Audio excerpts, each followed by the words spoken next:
hijauan segar dijual berapa per kilo? 700 per kilo. 700 per kilo. Untuk yang silase? Selasa 1.300. 1.300 itu tukeran drum ya? Iya, tukeran drum. Ini luar biasa teman-teman, kalau boleh tahu ya. Dari hijauan di 5 lokasi itu 1 bulan kan ajak. Iya. Udah bisa dihitung dong. 1 bulan dapat berapa? Nggak apa-apa kan baru hijauan. Iya. Ya kan? Ya. Kalau kita bedah pisang, ya kan nanti kita bedah pisang ya.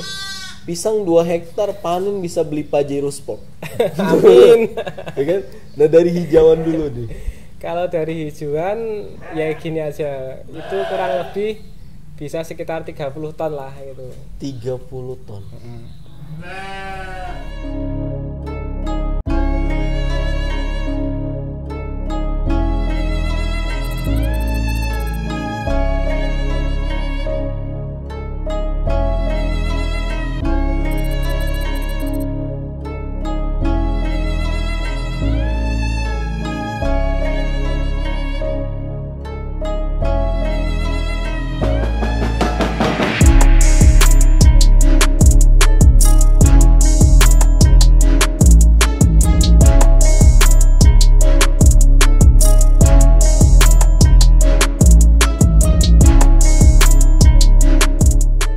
Halo, assalamualaikum warahmatullahi wabarakatuh teman-teman kandang budi luhur. Alhamdulillahirabbil alamin. Siang ini kita jumpa lagi ya. Kali ini kita ada di Gembalain Farm ya. Gembalain Farm, bener ya? Gembalain Farm. Gembalain.id. Jadi teman-teman ya, ini melanjutkan program kita Sobo Kandang biar teman-teman juga mendapatkan inspirasi lebih gitu ya. Nah, teman-teman, yang menarik dari Gembalain Farm ini ya, satu hal sebagai spoiler ya. Ini saya berkunjung Sobo Kandang udah banyak pengalaman, tapi yang punya lahan luas itu kayaknya baru di sini. 3 hektar dikelola oleh Gembalain Farm. Untuk saat ini katanya mau nambah 2 hektar. Amin. Kita langsung aja ya kenalan sama Mas Nur Huda Waskita Yoga, namanya kepanjangan ya kan. Kita panggil aja Mas Huda. Mas Huda kenalan dulu sama teman-teman kandang budi luhur. Oke, assalamualaikum warahmatullahi wabarakatuh. Waalaikumsalam warahmatullahi wabarakatuh. Nama saya Huda. Saat ini profesi saya sebagai petani. Petani, Iya. peternak. Dan peternak. Petani dan peternak. Mas Huda, Gembalain Farm ini biar teman-teman juga tahu di rumah. Kita mungkin bisa dijelasin alamatnya di mana gitu. Kemudian tadi lahan yang dikelola berapa gitu. Kemudian Gembalain Farm ini core bisnisnya apa? Mungkin bisa dijelasin ke teman-teman. Jadi pada mulanya Gembalain Farm ini beralamat di Pajangan, Triwidadi Pajangan, Bantul. Oh, di Bantul Ya, di sebelumnya. Bantul ya. Terus tahun 2001 awal ya itu. Bulan Januari. Bulan Januari itu. Jadi ketika itu kan usaha saya kolab itu karena corona kan. Akhirnya kami fokus nganggur. Terus kita bismillah masuk di dunia peternakan dan pertanian. Dan ternyata memang keluarga saya keluarga petani gitu kan. Nah, sehingga kami tekuni, kami syukuri, dan tahun 2022 itu bulan Januari kami dititip lahan gitu kan. Dititip lahan di Gedean. Ya ini ya, 3 hektar gitu. Jadi cerita Mas Huda ini udah punya kandang sebelumnya di Pajangan. Tapi ternyata ada cerita lagi sebelum beternak ini sempat usaha dulu. Usaha apa itu, Mas? Jadi dulu saya sejak lulus SMA itu langsung hutang bank, Mas. Langsung berhutang, saya langsung usaha fotokopi dan percetakan. Ketika itu kami pinjam uang, terus kami gunakan untuk mengembangkan usaha cetakan dan fotokopi. Daerah mana itu? Di Bantul. Bantul. Di Bantul. Di berapa titik ya? Ada 3 titik. Ya. Terus hutang itu bukan semakin berkurang tapi semakin bertambah gitu kan. Bahkan ketika itu saya juga sudah punya mobil juga gitu. Punya mobil, terus saya dievaluasi sama kakak saya gitu kan. Akhirnya mobil saya kembalikan gitu kan, walaupun sudah terbayarkan ya. Kalau buat beli mobil second sudah bisa sebenarnya itu kan. Nah, akhirnya saya kembalikan. Itu kembalikan uang nggak kembali? Uang nggak kembali gitu, nggak kembali. Kata mas saya besok Allah kan ganti gitu kan. Saya gimana gantinya itu kan, tapi ternyata bener gitu kan. Terus dari sekarang dapat lahan 3 hektar gitu kan. Satu persatu Allah berikan di sini ketika saya ternyata udah pantas gitu kan. Gitu. Lebih tenang di dunia peternakan dan pertanian? Lebih tenang di dunia pertanian peternakan. Oke, Mas Huda ini juga ini ya, petani milenial Bantul ya? Iya. Ketuanya ya? Iya, kemarin diamanai seperti itu. Ketua petani milenial Bantul ya? Tapi sekarang lahannya di Sleman. Ya kan? Sleman. Di bawahnya Mas Dani Pak. Iya. Oke Mas Huda, jadi luar biasa ya. Jadi kalau saya sebut Mas Huda ini artinya lulusan corona juga ya. Lulus, iya kan? Sekolah, ya kan? Sekolah percetakan dan fotokopinya selesai. Kalau kampusnya saya jurusan ilmu komunikasi Mas. Oh, ilmu komunikasi. Tidak ada hubungan dengan pertanian dan jauh ya. Oke, tapi komunikasinya bagus. Iya. Artinya perjalanan sebelumnya itu dengan perjalanan sekarang tentu beda. Ya lebih nyaman, lebih tenang. Kita juga dulu sempat ketemu ya sebelum Mas Huda beternak ya. Di awal-awal ya Mas Huda main. Nah, Mas, oke, sekarang kita bahas gembala ini. Ini udah punya lahan 3 hektar gitu ya. Ini gimana nih dari segi ternaknya, kemudian pengelolaan lahannya, biar teman-teman kandang budi luhur yang punya lahan juga bisa ternyata pembagian plotnya seperti itu, kemudian manajemen ternaknya seperti apa gitu. Bisa diceritain ke teman.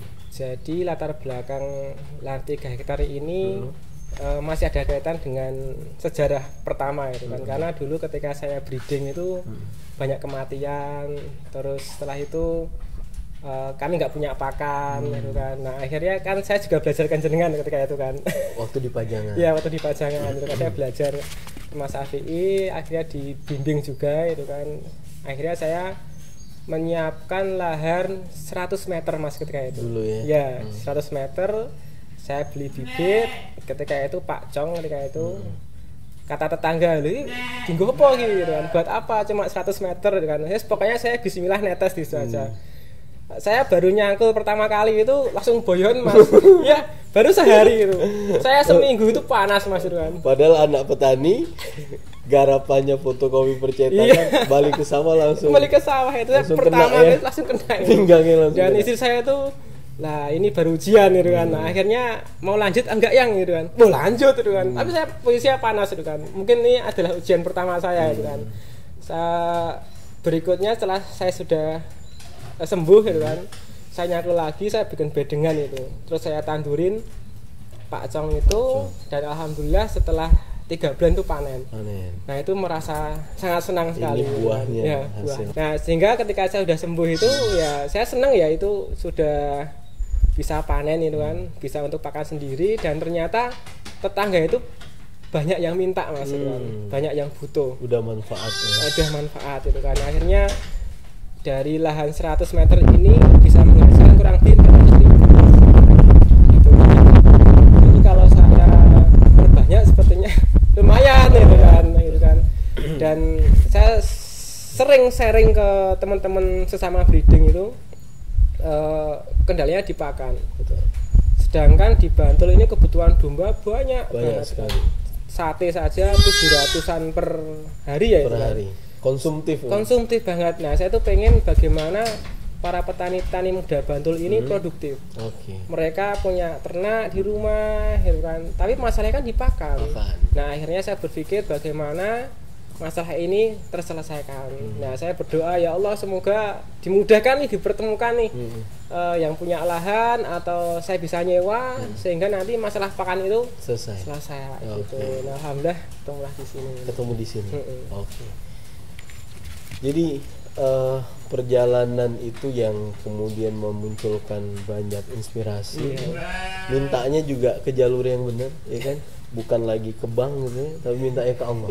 Allah pertemukan lahan 3 hektar ini. Jadi bisnis pakannya dilanjutin. Nah, akhirnya pembagian lahan 3 hektar itu kan luas. Iya. Seperti apa ini di sini? Iya. Sebelum saya memutuskan mau saya kasih tanam apa, saya juga konsultasi ke Pak Didi juga. Pak Didi Buminararia. Itu kan guru kita juga. Ya. Saya ngobrol ke beliau,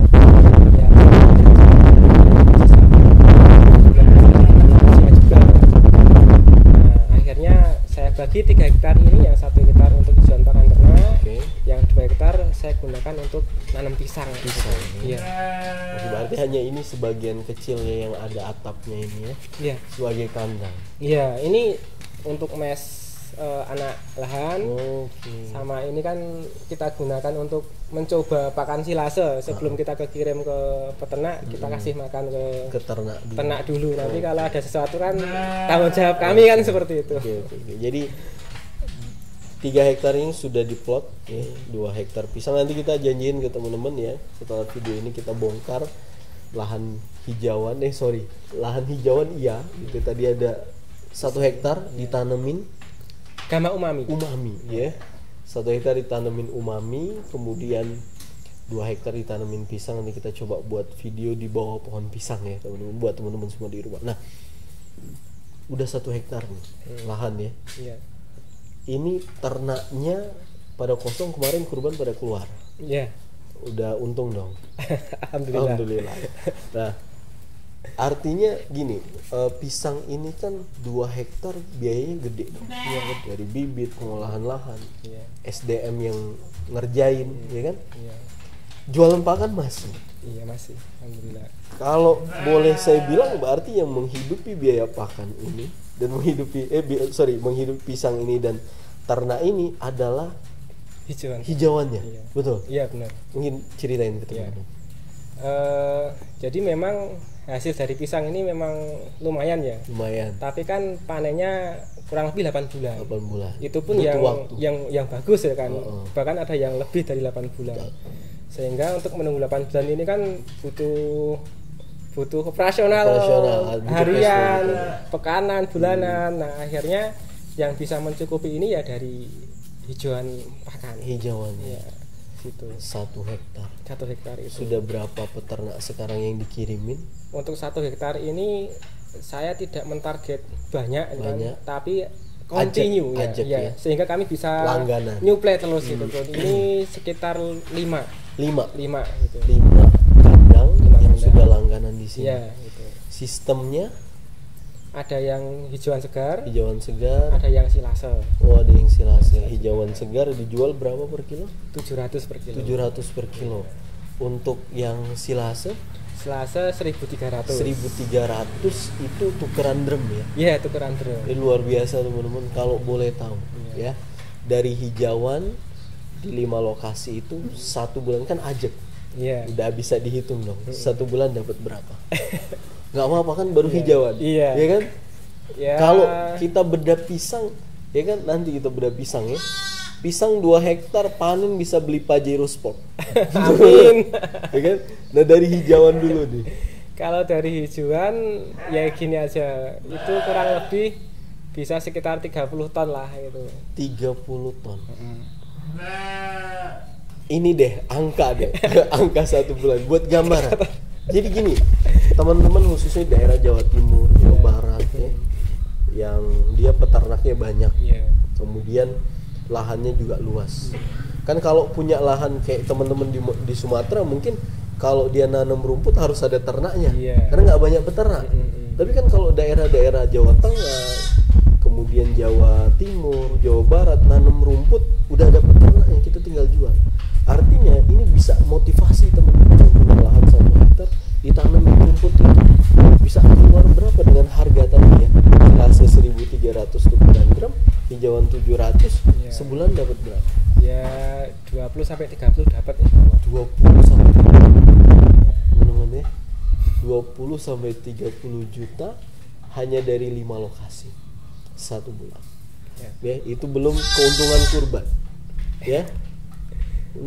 Punya lahan 1 hektar berani masuk sapi ratusan ya, insyaallah tahun depan ya, tahun depan kita juga menyiapkan sapi untuk kurban. Ya, kita doakan semoga Gembalain Farm ya bisa ini kan lahannya udah tertata ya kan, semoga peternakannya juga bisa semakin tertata. Amin. Untungnya bisa lebih banyak dan semakin banyak yang mendapatkan manfaat dan terinspirasi ya. Teman-teman, sekali lagi Budi Luhur selalu bilang bahwa setiap peternak yang bermunculan ini bagi Budi Luhur ini satu satu anugerah lah, kita dapat teman baru, teman cerita, teman ngobrol, bukan saingan ya. Nah, kita bisa banyak dapat insight ya, dapat satu pencerahan ya dari peternak baru dengan pengalaman yang baru. Nah, untuk dombanya sendiri nih ya, ini kurban udah kosong, ke depan mau gimana nih dari Gembala Farm? Jadi di Gembala Farm itu kami memang ada program yang pertama breeding ya Mas ya. Breeding ini ada beberapa yang kami kasih pakan silase kami sendiri. Ini sekaligus untuk melihat kualitasnya, alhamdulillah ya gemuk-gemuk gitu kan. Terus yang kedua ada juga domba breeding yang kami umbar gitu kan.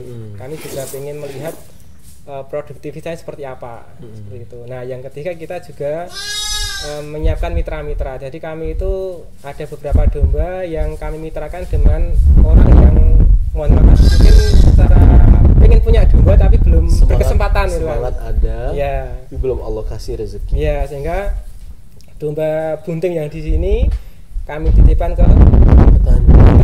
Artinya pemberdayaan juga. Iya, jalan. Sehingga harapannya nanti semakin banyak orang yang punya domba. Jadi ketika ada orang tamu datang itu sebentar jangan pulang dulu. Saya sembelihkan domba, itu cita-cita terbesar saya seperti itu. Gitu kita kan. Tunggu ya. Kita tunggu Budi Luhur datang ya kan. Ayo main gitu ya. Kita sembelihin domba itu seperti Rasulullah SAW. Iya. Ya, amin. Para sahabat-sahabat terdahulu. Oke, sudah pemberdayaan ternyata juga jalan. Kalau boleh tahu nih, berapa karyawan di Gembala Farm ini saat ini? Total semuanya kurang lebih 15. Tapi yang tetap itu 4 orang. Yang tetap 4 orang. Iya.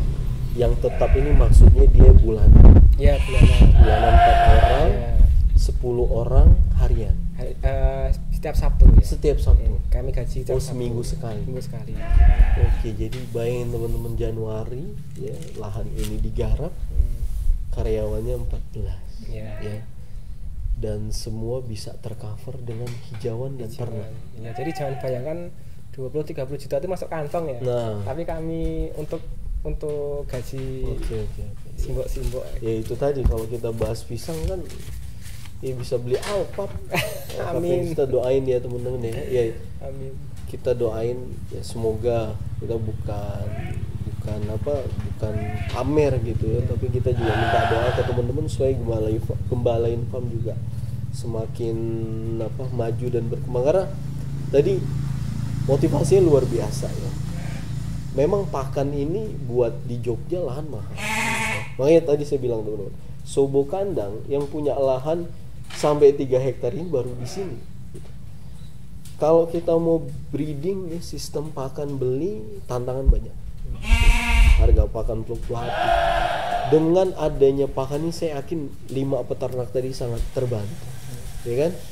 Ya luar biasa gitu ya. Visi misi juga luar biasa. Makanya kita doain semoga semakin maju. Nah, 14 ini 4 karyawan tetap, 10 karyawan ini setiap Sabtu. Yeah. Ini saya lihat tadi ya, ini teman-teman kita sajikan juga di video kita, ada simbah-simbah yang dipekerjakan. Itu gimana ceritanya? Nah, jadi 10 yang tidak tetap itu ya simbah-simbah tadi. Jadi, yang kita lihat tadi. Iya. Jadi saya tuh berpikir bagaimana agar lansia ini tetap produktif, kan? Sehingga di tempat kami kan, di rumah kami kan dulu ada posyandu lansia, itu kan sebelum simbah saya meninggal itu kan banyak itu kan. Terus saya berpikir, saya ngobrol-ngobrol dengan simbah-simbah, ternyata mereka bisa jabutin suket, bisa masukin suket ke tong, bisa nginjek-injek tong bikin silase itu kan. Terus Mas, saya mau kerja di tempat Mas Huda gitu kan. Nah akhirnya kami ajak ke sini Mas. Okay. Mereka semangat, setiap jam 7 itu kami berangkat, nanti jam asar itu pulang. Oh ini jadi simbah-simbah di dekat rumah, di Bantul. Iya di Bantul. Dinaikin mobil, dijemput kemudian diantar. Iya. Jadi mereka kumpul di satu tempat, terus saya dengan mobil saya jemput, terus nanti ke sini. Terus biasanya kalau saya ada acara ya saya tinggal. Terus nanti sore asar saya jemput. Jadi yang nganter sama yang jemput juga disiplin gitu. Jadinya kan ya, kalau belum pulang ditanyain cucu-cucunya karena Simba belum pulang. Tapi pernah juga Simba itu sampai maghrib belum tak jemput itu, dan HP saya mati ketika itu kan. Itu ditelepon, tapi Simba ya nggak marah-marah ya, tapi tetap ini pasti Mas Huda baru sibuk kan. Jadi ketika saya sampai sini ya beliau tetap nggak apa-apa gitu. Pernah sekali itu. Ini 10 orang laki-laki semua? Perempuan semua. Perempuan satu semua. yang laki-laki. Cuma satu yang laki-laki. Luar biasa. Tapi memang kalau perempuan itu lebih bertanggung jawab ya karena mereka nggak mungkin bersihin lahan sambil ngudut ya kan. Nggak mungkin bersihin lahan sambil ngudut. Jadi kan kerjanya lebih bagus. Iya.